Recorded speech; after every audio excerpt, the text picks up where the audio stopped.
Hello everyone, मैं शिवम द्विवेदी स्वागत करता हूं मैं आप सभी का अपनी इस क्लास में।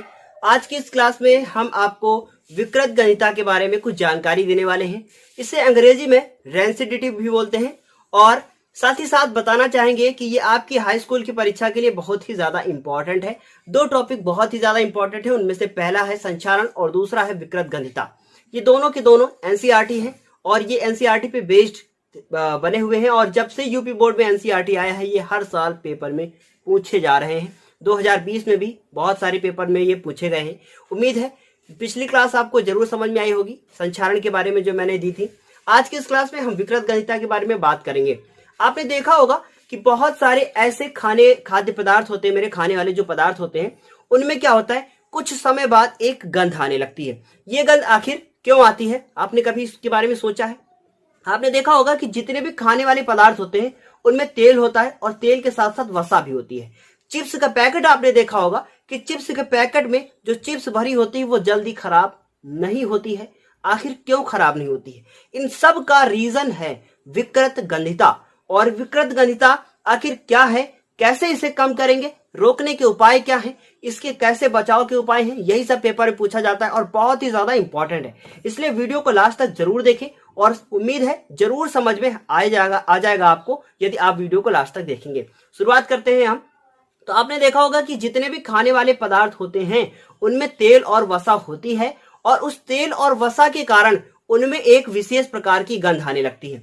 ये गंध जो आती है इसमें एक रिएक्शन होती है और उस रिएक्शन का जो नाम है वो नाम है ऑक्सीकरण। याद रखिएगा कि आपसे पेपर में बस एक क्वेश्चन जरूर बहुविकल्पी पूछा जाता है, विकृत गंधिता जो होती है उसमें कौन सी अभिक्रिया होती है। याद रखिएगा ऑक्सीकरण होता है और ऑक्सीकरण होने के कारण ही क्या होता है कि उसमें गंध आने लगती है। जितने भी खाने वाले पदार्थ हैं उनको कभी सूर्य के प्रकाश में डायरेक्ट, जहां पे सूर्य का प्रकाश आ रहा हो वहां पे नहीं रखना चाहिए। मान लीजिए आपने ताजा ताजा खाना बनाया है और जाके उसको धूप में रख दिया है तो वो खाना कुछ समय बाद ही खराब हो जाएगा।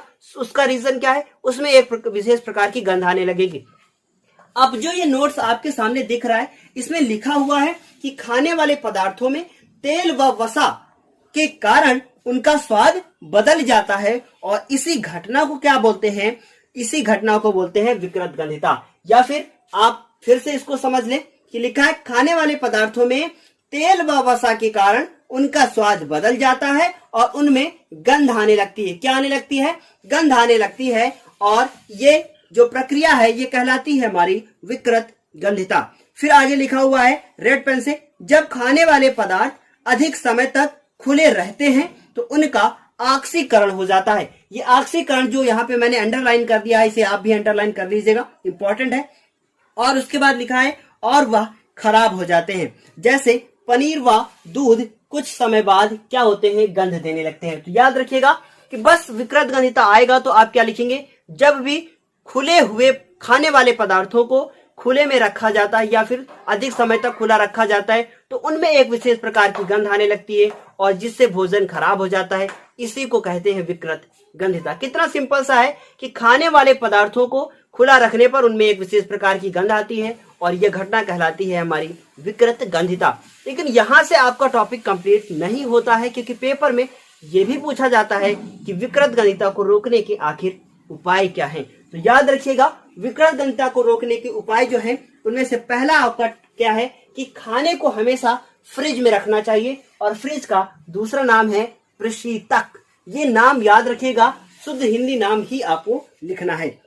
तो लिखना है खाने वाले पदार्थ को प्रशीतक यानी कि फ्रिज में रखना है और पके हुए भोजन को सीधे सूर्य के प्रकाश से क्या कर देना है, बचा लेना है मुझे। यहाँ पे ये लिखा हुआ है। फिर लिखा हुआ है पदार्थ को वायुरोधी बर्तन में रखना है। वायुरोधी बर्तन का मतलब उसमें ज्यादा हवा ना जाए या ना, वरना क्योंकि हवा जाएगी तो ऑक्सीजन जाएगी, ऑक्सीजन जाएगी तो ऑक्सीकरण होगा क्योंकि ऑक्सीकरण ही क्या होता है, ऑक्सीजन का योग होता है। ये सब आपने पढ़ा है, किस में पढ़ा है, पिछले 2-3 टॉपिक में मैंने ऑक्सीकरण और अपचयन और रेडॉक्स अभिक्रिया के बारे में सब कुछ आपको जानकारी दी है। ये लास्ट क्लास है आपकी 10th क्लास की। तो अब उसके बाद 10th क्लास के पहले चैप्टर की फिर जो है कि सबसे इंपॉर्टेंट क्वेश्चन है कि आलू के चिप्स के पैकेट में ऑक्सीजन गैस हटाकर आखिर नाइट्रोजन क्यों भरी जाती है?